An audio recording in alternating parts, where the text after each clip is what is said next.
এরপরে সর্বশেষ নবী মুহাম্মদুর রাসূলুল্লাহ সাল্লাল্লাহু আলাইহি ওয়াসাল্লামের কাছে কাফেরেরা গিয়ে প্রশ্ন করেছে, আপনি যদি নবী হয়ে থাকবেন তাহলে আমরা তিনটা প্রশ্ন করব, তিনটা প্রশ্নের জবাব যদি দিতে পারেন আপনি নবী আমরা মানব, আর যদি জবাব দিতে না পারেন তাহলে বুঝবো আপনি নবী নয়।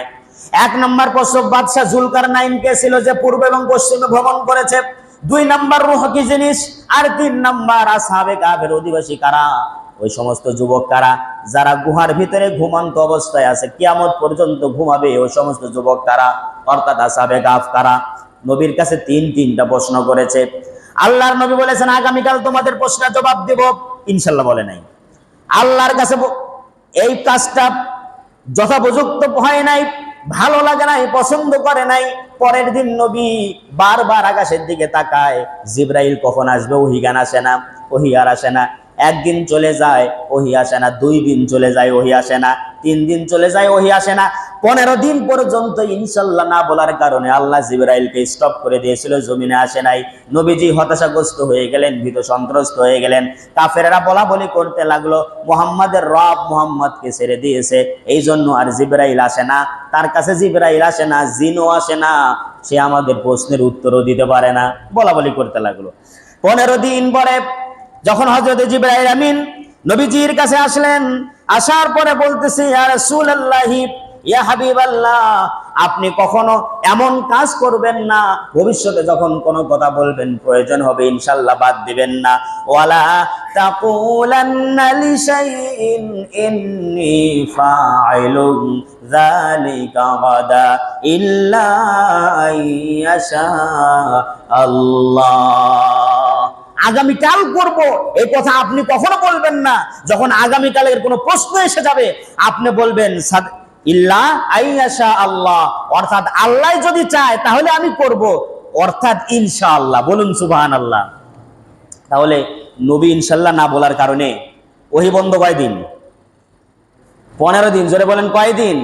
15 দিন নবীর কাছে ওহী বন্ধ আছে। আর আমরা তো সমানে কথা বলি, ইনশাআল্লাহ একবারও নেই না। সত্য একটা স্টোরি মনে পড়ে গেল। এক লোক বাজারে যাচ্ছে গরু কিনতে। এখন পথের ভিতরে এক মুরব্বী দেখতে পাইছে, বলছে ভাই যাও কই? কয় বাজারে যাই গরু কিনতে।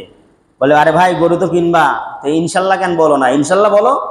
কয় ইনশাল্লাহ বলার কি দরকার, পকেটে আছে টাকা, বাজারে আছে গরু, ইনশাল্লাহ আবার কিসে লাগবে? বলে তাই নাকি? কয় হ্যাঁ। বাজারে গেছে, যাওয়ার পরে ওই বাজারে যে হুজুরেরা ঘোরাঘুরি করে পকেট মার টাকা কাটা নিয়ে নিস। এখন ওই ব্যক্তি হতাশাগ্রস্ত হয়ে ফিরে আসতেছে, আসার পরে মুরব্বীর সঙ্গে দেখা হওয়ার পরে বলতেছে কি ব্যাপার, তোমার গরু কই? কই গরু কিনা হয় নাই। কয় কে? কয় ইনশাল্লাহ পকেট মার টাকা নিয়ে গেছে। জায়গা মতো ইনশাল্লাহ কইল না, এই জন্যে এই কাম হইল। এই জন্য যে কোনো কাজ যদি করতে হয় তাহলে আগামীকালের জন্য, ভবিষ্যতের জন্য যদি কোনো কাজ করতে হয় কি বলতে হবে? আরো সবাই মিলে বলুন কি বলতে হবে?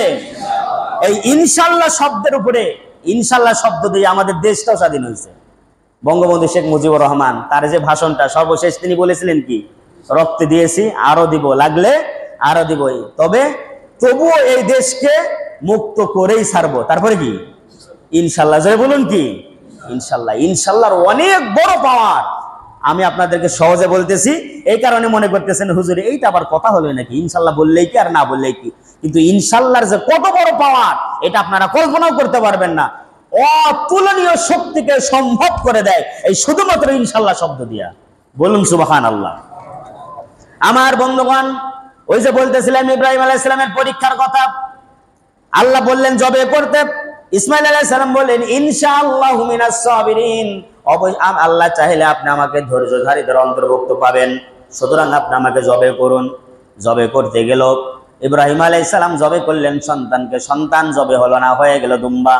আল্লাহ রাব্বুল আলামিনের কাছে এই কাজটা এত পরিমাণ ভালো লেগেছে, কিয়ামত পর্যন্ত যত হাজী এসেছে আর আসছে আর আসবে, ভবিষ্যতে যারা করবে তাদের সকলের জন্য মিনার প্রান্তরে দম দেওয়া, কুরবানি দেওয়া আল্লাহ ওয়াজিব করে দিয়েছে।